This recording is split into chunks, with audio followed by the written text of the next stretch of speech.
오늘 하나님의 말씀 요한복음 7장 53절로부터 8장 11절까지 함께 보시겠습니다. 제가 봉독하겠습니다. 다 각각 집으로 돌아가고 예수는 감람산으로 가시니라. 아침에 다시 성전으로 들어오시니 백성이 다 나아오는지라. 앉으사 그들을 가르치시더니 서기관들과 바리새인들이 음행 중에 잡힌 여자를 끌고 와서 가운데 세우고 예수께 말하되, 선생이여, 이 여자가 가늠하다가 현장에서 잡혔나이다. 모세는 율법에 이러한 여자를 돌로 치라 명하였거니와 선생은 어떻게 말하겠나이까? 그들이 이렇게 말함은 고발할 조건을 얻고자 하여 예수를 시험함이러라. 예수께서 몸을 굽히사 손가락으로 땅에 쓰시니 그들이 묻기를 맞이 아니하는지라. 이에 일어나 이르시되, 너희 중에 죄 없는 자가 먼저 돌로 치라 하시고 다시 몸을 굽혀 손가락으로 땅에 쓰시니 그들이 이 말씀을 듣고 양심의 가책을 느껴 어른으로 시작하여 젊은이까지 하나씩 하나씩 나가고 오직 예수와 그 가운데 섰는 여자만 남았더라. 예수께서 일어나사 여자 외에 아무도 없는 것을 보시고 이르시되, 여자여, 너를 고발하던 그들이 어디 있느냐? 너를 정죄한 자가 없느냐? 대답하되, 주여, 없나이다. 예수께서 이르시되, 나도 너를 정죄하지 아니하노니 가서 다시는 죄를 범하지 말라 하시니라. 아멘. 네, 우리 요한복음을 시작한 지가 벌써 13번째 이제 시간인데요. 우리 큰 걸음으로 나아가는 보고 있는 우리 요한복음, 여러분들께서 집에서 요한복음을 수시로 묵상을 많이 하시면서 또 설교도 들어주시고 하면은 참으로 좋겠다라는 생각이 듭니다. 누군가가 이렇게 얘기했습니다. 한국 사회는 헝그리 사회에서 앵그리 사회로 바뀌었다, 이렇게 말했습니다. 여기에 좀 동의를 하시나요? 참 화가 많이 있는 것 같아요. 무슨 일이 있으면은 화를 내지 않고는 문제가 해결될 수 없다고 굳게 믿는 사람들이 너무나 많은 것 같아요. 인터넷 댓글이 아니라 악플들 보면은 거의 악의 수준 아닙니까? 정말 우리가 그걸 보면서 정말 이렇게 눈 뜨고 참 보기가 힘들다, 이런 생각이 들죠.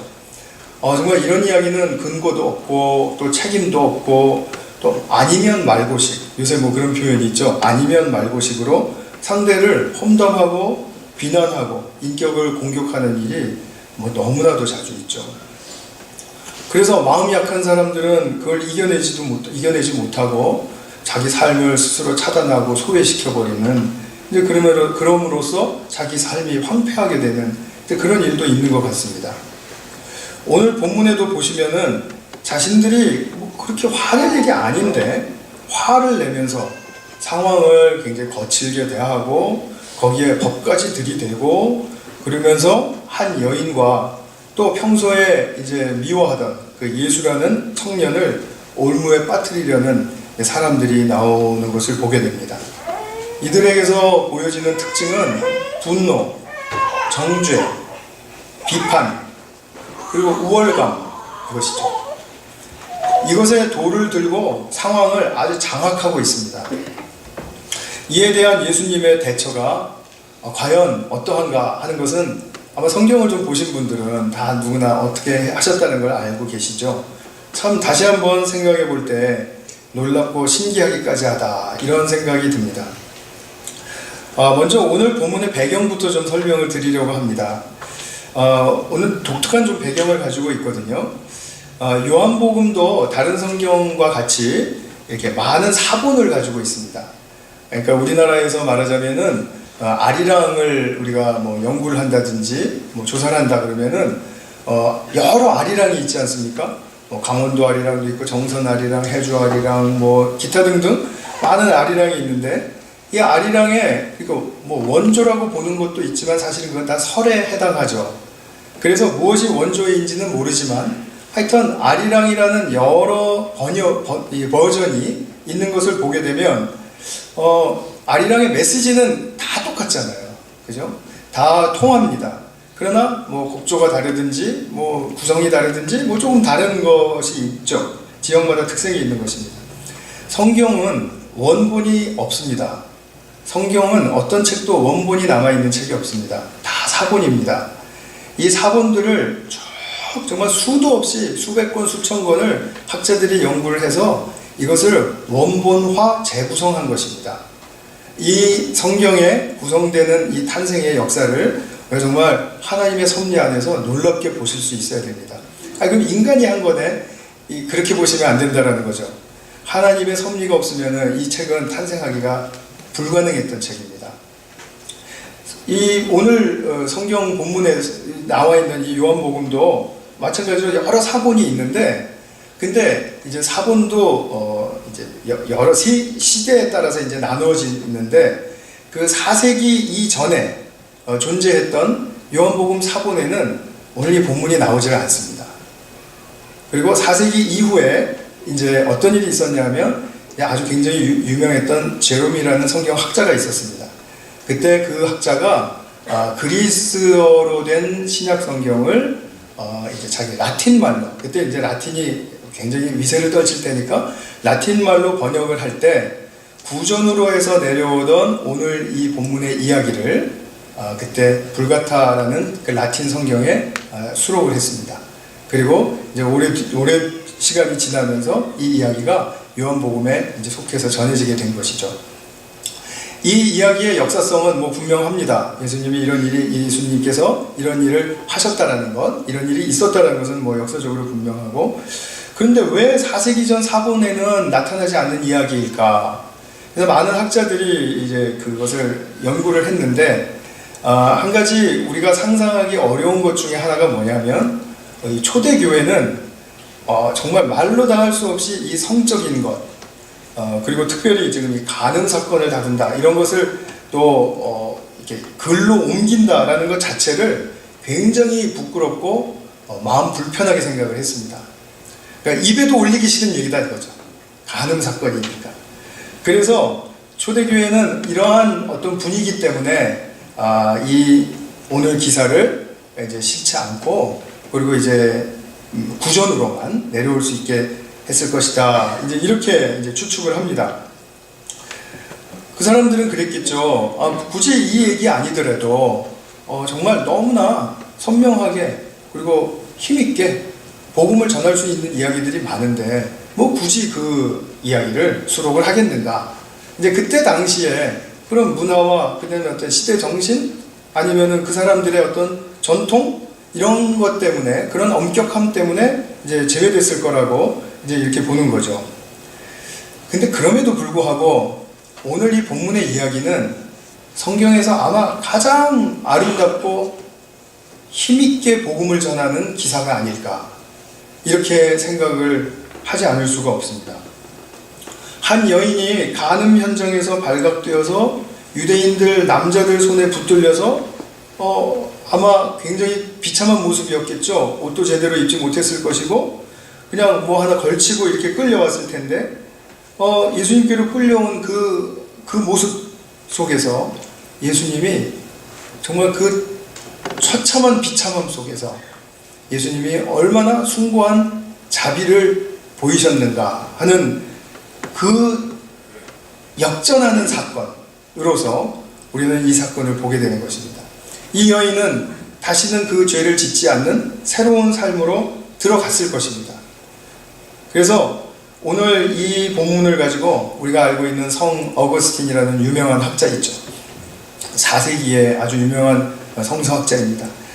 그분은 이 본문이 비참과 자비의 만남이다, 이렇게 표현을 했습니다. 그럼 먼저 좀 본문에 나오는 우리 고발당한 여인을 좀 살펴보도록 하겠습니다.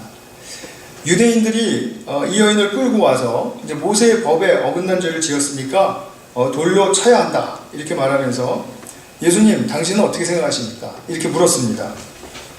이 여인이 율법에 저촉이 되려면 이 여인은 분명히 약혼을 했거나 아니면 결혼한 여자임에 틀림이 없습니다. 혼전에는 간음죄가 성립이 되지 않거든요. 법적으로 분명히 유죄입니다. 한 행동은 유죄입니다. 그런데 이 사람들이 주장하는 그 율법과는 안 맞는 구석이 있습니다. 그것이 뭐냐면, 율법은 가늠한 현장에서 이제 남녀가 이제 발각이 되면 그 가늠한 남자와 여자를 같이 돌로 치라고 그렇게 말합니다. 근데 유대인들은 지금 여자만 끌고 왔습니다. 상황 자체가 조금 좀 왜곡되고, 그리고 석연치 않고, 좀 속된 말로 하면 더티하죠. 그때 여자를 비하하던 그런 어떤 시대니까 좀 여자만 끌고 와가지고 어떻게 하면 좋겠느냐. 그러니까 이 사람들도 아마 예수님을 책잡으려고 하는 그 의도 속에서 조급함으로 말미암아 이렇게 여자만 끌고 오지 않았을까 뭐 하는 그런 이제 상상도 해볼 수 있게 됩니다. 근데 예수님은 미리 아셨습니다. 이 사람들이 지금 나를 시험하려고 하는구나 아시고, 만약에 예수님께서 율법대로 행하라 이렇게 말하면 지금까지 뭐 용서, 자비, 뭐 70번씩 7번 용서해주라 이렇게 사랑을 외치던 자가 지금 이게 도대체 무슨 일이냐, 왜 이 여인을 이렇게 가혹하게 율법대로 형벌을 하라고 사형죄를 동의하느냐 이렇게 나왔겠죠. 또 만일 이 여인을 용서해라 이렇게 말하면 율법에 어긋난 자라고 당연히 정죄했을 것입니다. 그리고 이렇게 말했겠죠. 여러분, 이 메시아라는 이 사람이 얼마나 제멋대로입니까? 사랑을 말할 때는 말하더니 뭐 이제는 뭐 가혹한 형벌을 선포하고, 또 율법대로 하라 이렇게 하면 결국 또 용서는 어디 간 것입니까? 이렇게 말했겠죠. 그래서 이 사람은 신뢰할 수 없는 사람이다 이렇게 군중을 더 선동했을 것입니다. 지금 유대인들은 지금 오직 자기들이 그 목적을 달성하고자 하는, 그러니까 예수님을 올무에 걸려고 하는 그 집요함에 빠져 있습니다. 그러니까 다른 어떠한 것도 자기 생각이나 마음에 들어오지 않습니다. 예를 들면 여인을 이렇게 험하게 다루면서 모욕과 수치를 주는 가운데 자기들 마음을 살펴볼 시간이 없습니다. 우리들이 지금 어떠한 자세 속에서 이 일을 하고 있는지, 하나님의 어떤 그 심판의 도구라면은 그만큼 자기들도 거룩해야 하고, 그리고 자기들도 신중해야죠. 근데 지금 굉장히 거칠거든요. 그리고 또 이 여인의 마음은 어떠할지 이건 뭐 상상도 하지 않습니다. 율법의 의도대로 이런 사건을 우리가 실행할 때 과연 우리는 무엇을 배울 수 있는가? 그런 거에 대한 뭐 마음도 없습니다. 과연 우리가 하나님의 뜻에 따라서 정말 이 일을 지금 잘 처리하고 있는 것인가? 거기에 대한 반성이나 성찰도 없습니다. 이런 것보다는 누구를 처벌하고 그리고 누구를 수렁에 빠뜨릴 그 궁리 외에는 없는 것이죠. 그러면 우리는 무엇을 할 수 있냐면, 이 말은 이 사람들은 지금까지 주로 그렇게 살아왔다라는 뜻입니다. 굉장히 신중하고 뭐 마음에 너그럽고 그리고 또 사람을 배려할 줄 알고 이렇게 살다가 갑자기 예수님을 책잡기 위해서 막 이렇게 갑자기 돌변하지는 않는다라는 거죠. 그 많은 사람들이. 그러니까 이 사람들의 지금 살아왔던 그 행태를 우리가 좀 읽어볼 수 있는 그런 근거가 됩니다.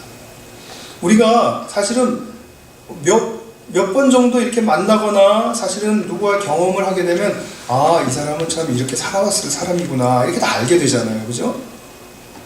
그런 것과 같습니다. 근데 이런 지금 거친 상황 속에서 이 여인의 상태는 한마디로 말하면 뭡니까? 극도의 수치심이죠. 이 수치심이라는 것을 제가 여러 번 설교를 통해서 말씀드리기도 했었는데, 우리나라 말에 수오지심이다 이런 말이 있습니다. 그 무슨 말이냐면 자신의 옳지 못한 행동을 부끄럽게 생각하고, 그리고 자기가 이제 앞으로 나는 잘해야 되겠다 이렇게 자신됨을 지켜가려고 하는 그런 마음을 수오지심이다 이렇게 이야기합니다. 이 덕분에 아마 인간의 그래도 최소의 모습이라도 지켜갈 수 있지 않을까 이렇게 생각이 됩니다. 이런 측면에서 수치심은 자기를 지켜가는 그런 어떤 건강하게 만들어주는 어떤 한 도구일 수 있죠. 그런데 이 대부분의 모든 수치심은 건강하지가 않고 많은 경우 아주 해악을 끼칩니다. 그래서 건강한 수치심과 해악을 끼치는 수치심이 있는데 이것을 우리가 구별해내야 됩니다. 지금 오늘 뒤에 가서도 중요한 포인트니까 잘 한번 들어주시기 바랍니다. 건강한 수치심이라는 것은 자기가 잘못한 행동에 대해서 부끄러워하는 것입니다. 아, 내가 이렇게 실수했구나. 아, 내가 그러려고 하지 않았는데 내 의도와는 다르게 결과가 나왔구나. 아, 이건 내가 여태까지 이렇게 해오던 대로 했더니 아, 이건 정말 잘못된 것이로구나. 정말 자기 행동에 대해서 부끄러워하는 것인데 이 해악을 끼치는 수치심은 그것을 넘어서서 자기 존재 자체를 부끄러워하고 부정하는 것입니다. 아유, 그러면 그렇지. 내가 뭐 어디 가냐. 나 같은 모모가 이러면서 형편없어. 난 형편없지 뭐 나야 뭐. 아유, 그래 나는 못났잖아. 이렇게 자기를 행동을 뉘우치는 게 아니라 자기 자신에 대해서 비난의 화살을 던지는 것을 해악을 끼치는 수치심, 해악적인 수치심이다. 이렇게 말하는 것이죠. 그러니까 해악을 끼치는 수치심과 건강한 수치심의 차이는 아주 극명합니다. 해악을 끼치는 수치심은 나라는 사람이 잘못됐다라는 거예요. 나라는 사람이. 그러니까 자기 존재 자체를 비하하고 그리고 부정하는 것이죠. 그러나 건강한 수치심은 그러지 않습니다. 아니야, 나 이번에 잘못했지만 다음에 잘할 수 있어. 이것이 건강한 수치심입니다. 자꾸 되풀이하는 한이 있더라도 아, 나는 할 수 있어. 그렇게 믿는 것이 건강한 것입니다. 해악을 끼치는 수치심인 경우에 이것을 여러 이제 이런 부분들 인간에 대한 연구를 많이 한 사람들이 이구동성으로 하는 말이 뭐냐면 이런 수치심은 스스로에게 가하는 가장 큰 폭력적 행동이다. 이렇게 말합니다. 한번 저와 여러분이 지금 생각해 보셔야 됩니다. 나는 뭐가 부끄러움이 있고 그럴 때 아이고 나란 건 어쩔 수 없지 뭐 이렇게 생각하시는지, 아 내가 잘못했구나, 나 다음부터 이거 고쳐야 되겠구나 이렇게 생각하시는지 지금 아셔야 됩니다. 그래서 브래드 쇼 같은 유명한 이 신학자이기도 하고 또 상담학자이기도 한 이런 분은 이 해악적인 수치심을 가리켜서 뭐라 그러냐면 영혼을 파괴시키는 악마와 같은 존재다 이렇게 말했습니다. 그만큼 자신에 대해서 자학하고 그리고 비난하고 비하하는 그런 우리도 모르게 젖어든 그 우리의 삶의 행동과 자세, 그것은 너무나도 나를 해치는 길이라는 것을 아셔야 됩니다. 그래서 이것이 생각보다 우리에게 심각한 이슈라는 거 이제 우리가 볼 수 있습니다. 근데 이 해악적인 수치심에서 어떻게 벗어날 수 있는가? 그것은 한 가지 길밖에 없다는 것입니다. 자기의 수치심을 자각하고 그 자기가 수치심이 있다는 걸 알아야 합니다.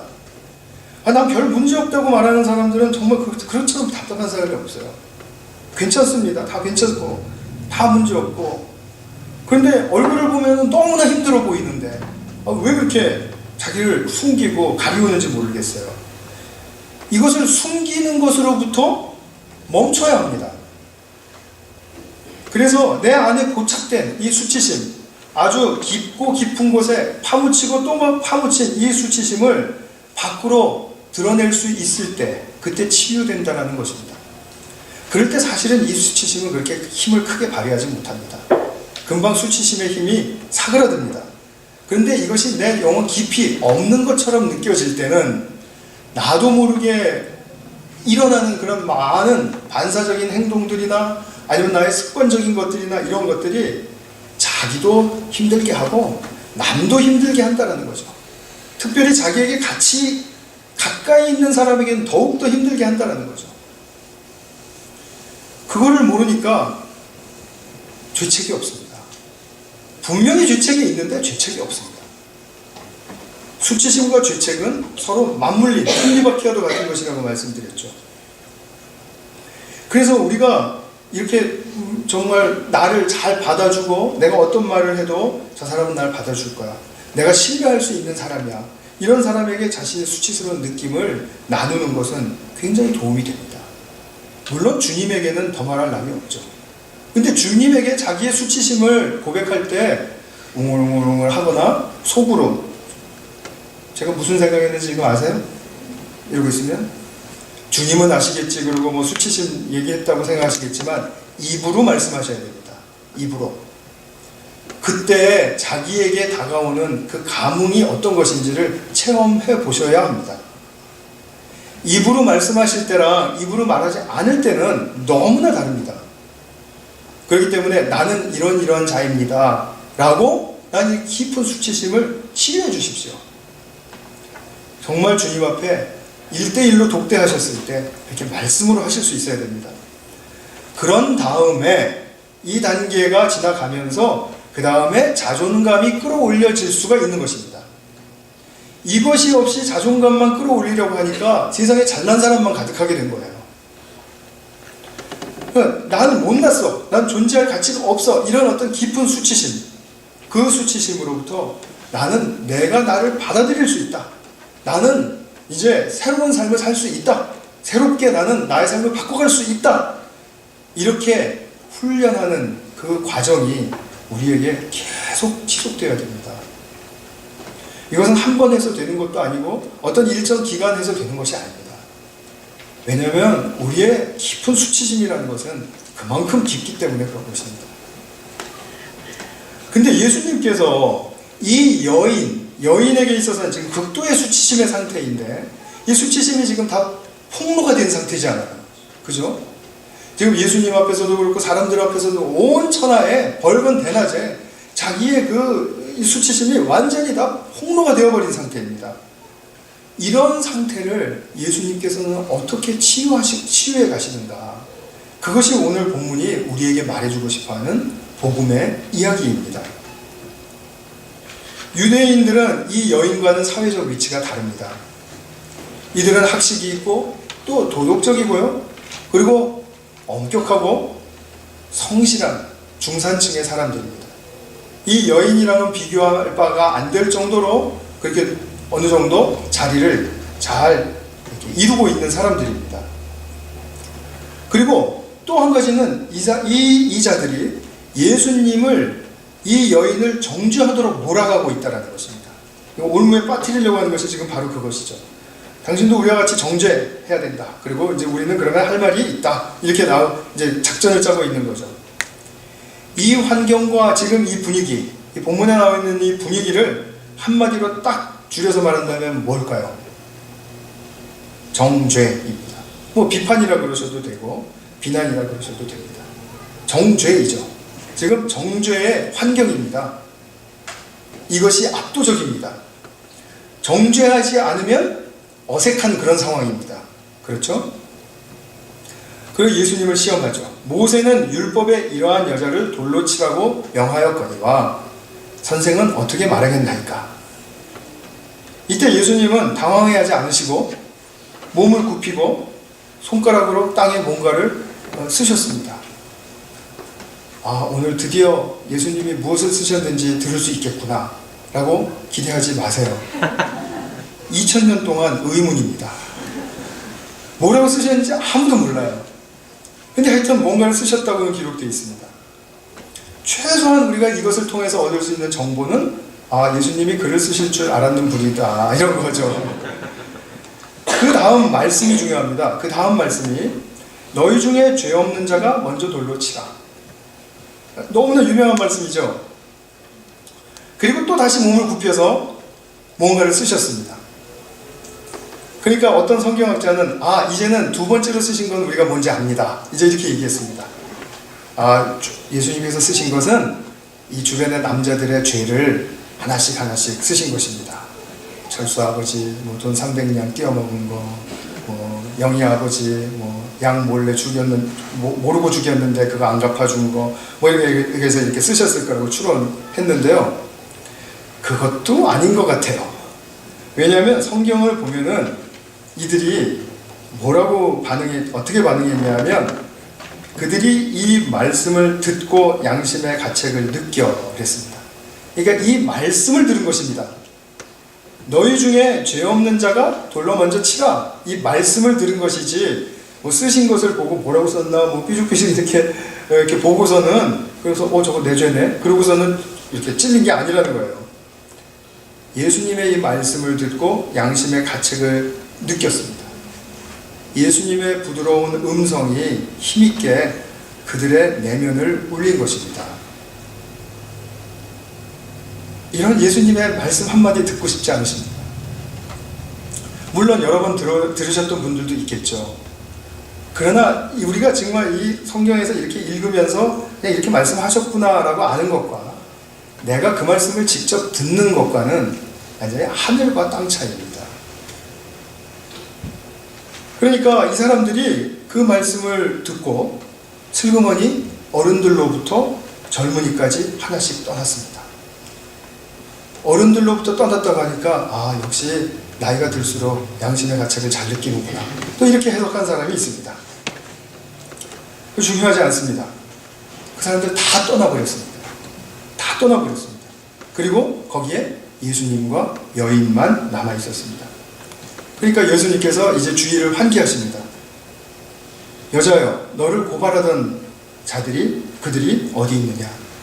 너를 정죄한 자가 없느냐? 확인시켜 주시는 겁니다. 너를 정죄하는 자들이 어디 갔지? 지금 그 사람들 없는 거 봤으면 그들이 지금 너를 정죄한다고 아직도 느끼고 있어야 할까? 라는 그런 암시가 들어있는 질문이죠. 예수님은 그러면서 이 굉장히 중요한 이 순간, 너를 정죄한 자가 없느냐, 굉장히 중요한 순간인데 이 상황을 우리가 같이 이렇게 탁 포개서 볼 때 예수님은 그런 상황 속에서도 그 돌을 든 그 분노와 비난과 그 정죄에 그냥 마음으로 가득 찼던 그 거친 사람들에게조차도 인격적으로 대하셨다는 거죠. 인격적이신 예수님이 하나님으로서 그들 중에 말씀으로 역사하시니까 그 상황이 정죄가 없는 상황으로 바뀐 것입니다. 그 상황부터 제가 먼저 설명을 드리는 것입니다. 우리 중에 누구라도 거기 가서 그 앞에서 돌을 든 사람들 앞에서 너희 중에 죄를 안 진 자가 뭐라 그랬죠 아까? 항상 이럴 때는 제가 좀 당황하나 봐요. 너희 중에 죄 없는 자가 먼저 돌로 치라 이렇게 말한다고 해서 그 사람들이 들을까요? 너부터 돌 마실래? 이렇게 하면 어떻게 해요? 우리가 해서 되는 말이 아닙니다. 지금 이것은 예수님이 하나님으로서 하신 말씀, 로고스의 말씀을 지금 이 사람들이 들은 것이라는 거죠. 그러니까 지금 그러한 로고스의 말씀이 역사하니까 그 로고스의 말씀이 역사하는 영역에는 지금 정죄함의 그 압박이 풀린 것입니다. 사라진 겁니다. 로마서 8장 1절 2절에 이 유명한 말씀 기억하시죠? 그러므로 예수 그리스도 안에 있는 자에게는 결코 정죄함이 없나니 이는 그리스도 예수 안에 있는 생명의 성령의 법이 죄와 사망의 법에서 너를 해방하였습니다. 이 어려운 말씀이 지금 오늘 이 본문에 나오는 이 상황이에요. 상황입니다. 좀 이걸 뚜렷하게 보실 수 있으면 좋겠습니다. 지금 예수님의 말씀이 선포되니까 생명의 성령의 법이 지금 역사하기 시작한 겁니다. 그러면서 죄와 사망의 법에서 이 여인을 해방시킨 거예요. 정말 이것이 우리는 몸 하나 까딱 안 하고 죄와 사망의 법에서 해방되는 길, 그것을 지금 보고 있는 거죠. 예수님의 음성을 듣는 것입니다. 그래서 우리의 삶에 예수님의 그 로고스, 신적인 모든 권능을 가진 하나님의 말씀이 들려지고 그분이 우리와 함께 하시면 저와 여러분의 주변에는 정죄의 힘이 사라집니다. 이렇게 중요한 말씀을 드렸는데 입으로 나올까 말까 하시는 그 이유는 뭐죠? 나의 삶의 정죄의 힘이 사라집니다. 아무도 예수님과 함께 있는 나를 정죄할 수 없습니다.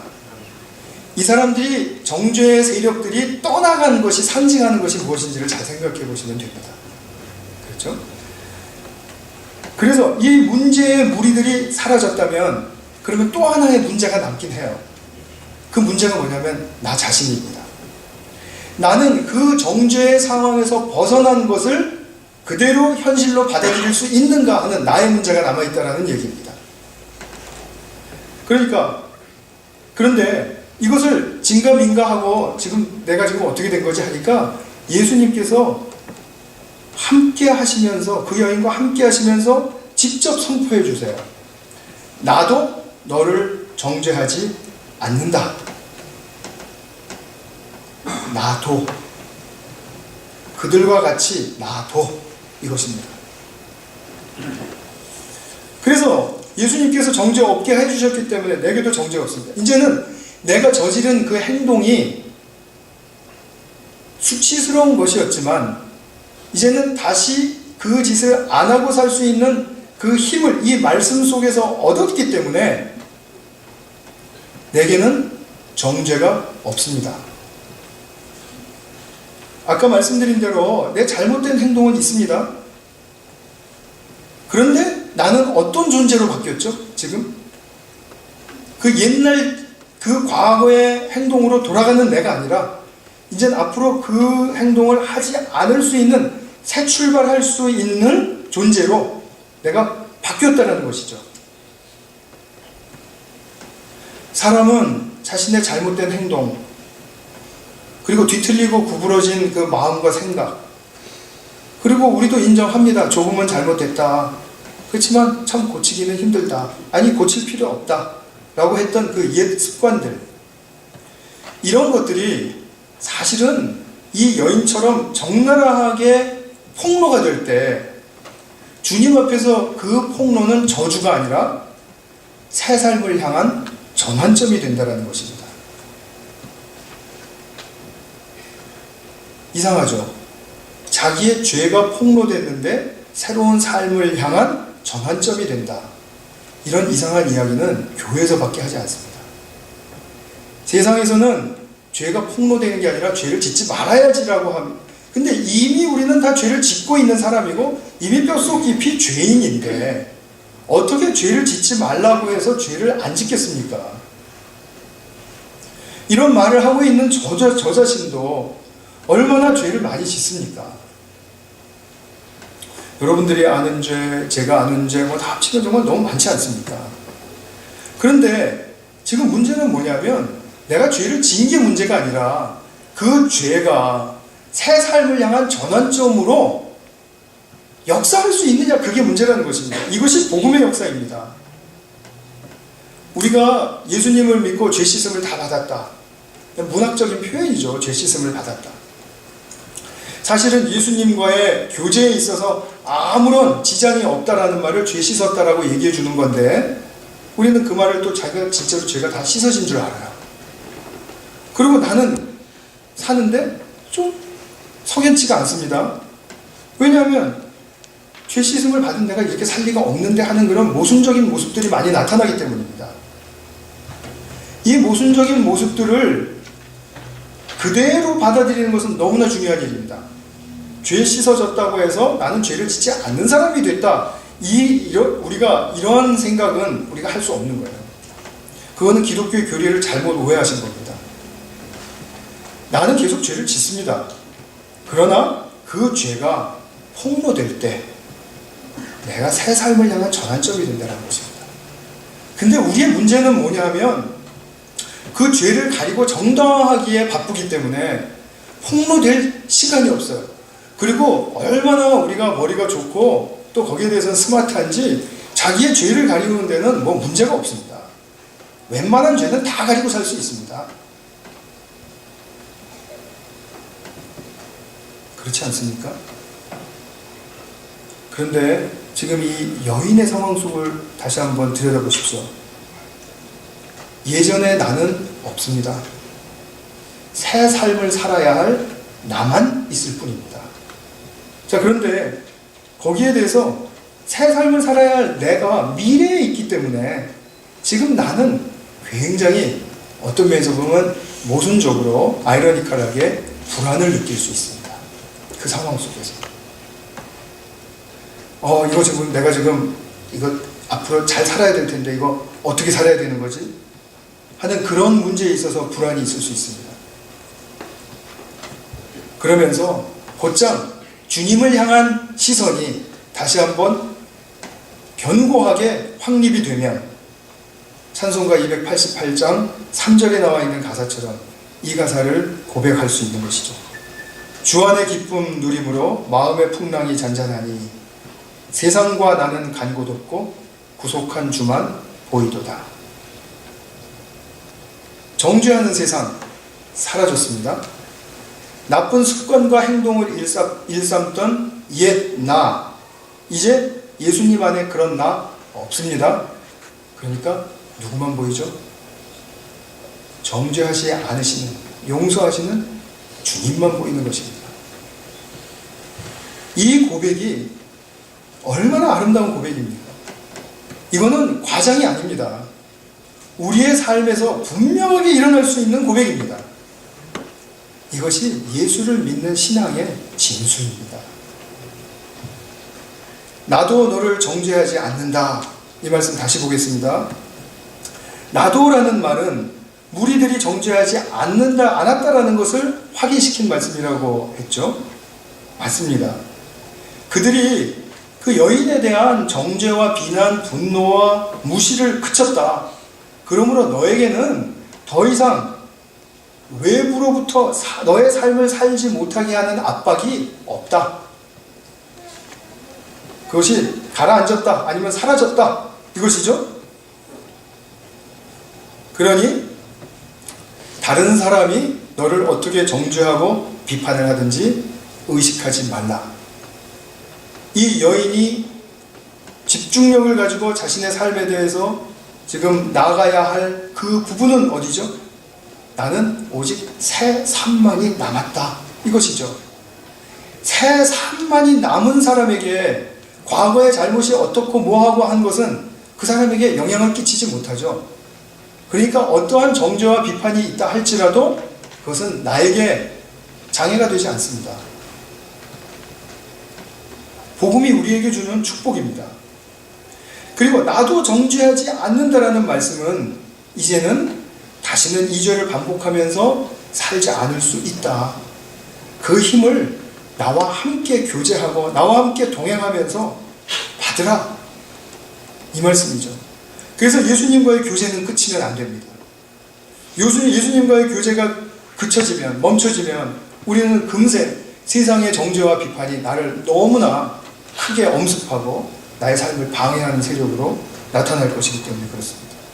그러나 우리가 예수님과 함께 있는 그 예수님의 임재 가운데 있는 우리의 삶은 새 삶을 살 수 있는 힘을 보장받습니다. 요한복음 저 뒤에 가시면은 예수님께서 부활하신 후에 제자들에게 이런 말씀합니다. 너희가 누구의 죄든지 사하면 사하여질 것이요 누구의 죄든지 그대로 두면 그대로 있으리라. 누가 죄를 사한다고 말씀하십니까? 너희가, 우리를 말합니다. 우리가 이웃의 형제자매의 죄를 사하면 그것이 죄는 사하여지는 것입니다. 그 말은 무슨 말씀이냐면 당신이 아무리 큰 죄가 있고 그것을 우리가 기억한다고 할지라도 당신과 나의 친밀한 관계와 사랑의 관계를 유지하고 더 풍성하게 하는 데는 도무지 지장이 되지 않습니다 라는 뜻입니다. 그것이 내가 상대의 죄를 사해준다라는 뜻이에요. 지금 제가 드린 말씀 어렵지 않죠? 아유, 죄송합니다. 제가 한번 확인하겠습니다. 백동욱 집사님이 그럴 리는 없지만 저한테 크게 잘못한 것이 있다고 해보세요. 그래서 제가 한번 괴로웠습니다. 그런데 제가 이제 아니다. 백동욱 집사님이랑 내가 이렇게 살 게 아니다. 그래서 내가 역할을 바꿀 걸 그랬네. 그게 아니다. 그래서 제가 백동욱 집사님한테 가서 집사님 그때 이렇게 한 거 잘못한 거 아시죠? 안다고, 자기도 힘들다고, 그냥 용서해 드릴게요. 이렇게 말했다는 것은 그 죄를 기억하지 못한다는, 우리가 무슨 어떤 망각증에 걸린다는 뜻이 아니고요. 당신과 나의 앞으로의 새 관계에 있어서, 사랑의 관계에 있어서 당신이 했던 잘못은 전혀 문제되지 않는다, 이런 뜻이 바로 내가 죄를 사해준다는 뜻이라고요. 그죠?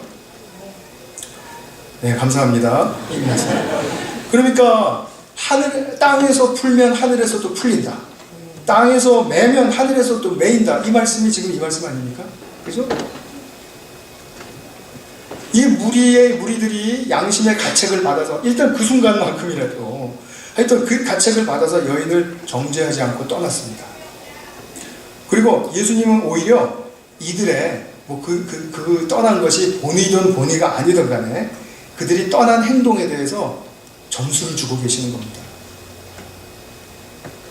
여러분, 점수 주기 싫으시죠? 이런 사람들한테. 그죠? 근데 예수님은 이 사람들에게 점수를 주시는 거예요. 이 사람들이 너를 정죄하지 않는 것처럼 나도 지금 너를 정죄하지 않는다. 그 사람들을 먼저 앞세우셨지 않습니까? 이 예수님의 정말 이 크심을 보십니까? 대단하시죠? 우리가 예수님을 진실하게 성경적으로 예수님답게 믿고 인정하는 길은 무엇인지 아세요? 그것은 다른 사람을 정죄하지 않는 것입니다. 다른 사람을 용서하는 것입니다.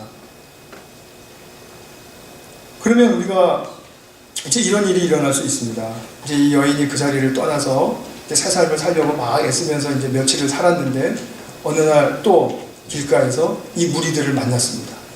이 무리들이 그때 자기들이 정죄하지 않았던 걸 잊어버리고 또 다시 또 불쑥 솟아나는 거죠. 그래서 저 여자, 그리고 손가락질하고 그때 뭐 예수님 때문에 어떻게 살아난 여자 뭐 이러면서 뭐라고 했던 비난을 하든지 간에 욕을 했겠죠. 그러면은 이 여인에게 그들의 정죄와 비판은 힘이 있습니까? 없죠. 이제는 없어요. 그 전까지 모세의 율법을 들이대면서 정죄한다고 할 때는 있었습니다. 그러나 지금은 없습니다. 왜요? 세상과 나는 간 곳 없고 구속한 주만 함께 나와 함께 하십니다. 그 예수님과 함께한 그 생명의 성령의 법이 지배하고 있는 그 영역, 거기에 내가 있기 때문에 죄와 사망의 법은 나에게 역사할 수 없습니다. 그래서 정죄받을 옛 나는 더 이상 존재하지 않기 때문에 나는 앞으로 새로운 삶만이 남아있는 것입니다. 예수님의 이렇게 정죄를 없이 하시는 역사는 우리에게 새로운 삶의 꽃을 피어나게 해줍니다. 잘못과 죄와 실수가 없어서가 아니고요, 이것이 새 삶을 향한 전환점으로 바뀌기만 하면, 그러면 우리는 죄도 하나님께서 선용하시는 그 하나님의 놀라우신 선하신 역사를 증거할 수 있게 되는 것입니다. 잘못과 죄와 실수가 없어서가 아니라 사람은 정죄의 무력함 속에서만 진리의 삶을 살아낼 수 있다는 것이죠. 말씀을 맺겠습니다. 제가 오늘 말씀드린 것은 크게 두 가지입니다. 하나는 뭐냐면, 예수님은 정죄의 뿌리가 되는 인간의 죄, 이 여인의 죄를 용서할 뿐 아니라 그 정죄의 상황도 무력화시키신다, 제거하신다, 이것이고요. 두 번째, 폭로된 죄, 폭로된 죄책, 이것은 새로운 삶을 향한 힘으로 전환될 수 있다. 폭로되지 않기 때문에 문제이지, 폭로된 것은 힘으로 전환될 수 있다라는 이 두 가지 말씀드렸습니다. 그러면 여기서 이 여인의 해학적인 수치심은 건강한 상태, 수호지심으로 바뀐 것이죠. 우리에게 정말 두려운 것은 뭐냐면, 깊은 죄책과 깊은 수치심, 나에 대한 비하와 나에 대한 혐오가 아직도 살아있는데도 불구하고 그것이 인식되지 않아서 폭로되지 않고 있는 현실입니다. 반대로 정말 희망이 살아있는 길은 뭐냐면 나의 죄책이 어떠한 상황에서든지 간에 폭로가 되는 것입니다. 남이 이렇게 끌고 와서 폭로가 될 수도 있지만 자기 스스로 폭로할 수도 있습니다. 가까운 사람에게 그것을 폭로해 보십시오. 저는 가끔 제 마음속에 양심의 가책이 있거나 하는 것이 있으면 정말 용기를 내서 제 와이프한테 고백을 합니다. 정말 싫었다. 그런 사람이 싫었다. 나는 그런 거 정말 하고 싶지 않다. 뭐 이런 얘기들을 해요. 그러면 제가 부끄럽지 않습니까? 부끄러움을 감수하고 하는 것입니다. 그러면 제처가 100에 한 99는 다 들어줍니다. 그러면 그 다음에 어떤 현상이 생기냐면 제 마음이 일단 편안해집니다. 편안해지고 그때 그 상황이 나를 괴롭혔던 그 상황의 세력이 굉장히 무력화되어 있는 것을 느껴요. 그래서 그게 지금의 나의 삶을 그렇게 지장을 주지 않습니다. 그런 상황이 똑같이 닥쳐도 나 할 수 있을 것 같아. 이런 생각이 들지 그것 때문에 나 저거 또 났네 이렇게 움츠러들거나 그러지 않는다는 거죠. 이것을 우리가 정말 신뢰하고 사랑할 수 있는 사람끼리 할 수 있다는 것은 굉장히 큰 축복일 것입니다. 인간이 우리의 기존 의식과 그리고 옛날 방식을 좀 더 좋게 다듬는 정도로 결코 주님이 약속하신 축복의 세계로 들어갈 수 있는가? 절대로 아닙니다. 절대로 아닙니다. 그러나 본문의 여인에게서 이 축복이 어떻게 일어났는지를 다시 한번 생각해 보시고 요한복음의 이 아름답고 힘있는 이야기가 우리의 모두의 삶에서 실제의 이야기가 될 수 있기를 간절히 소망하고 그리고 축복드립니다. 같이 한번 기도하겠습니다.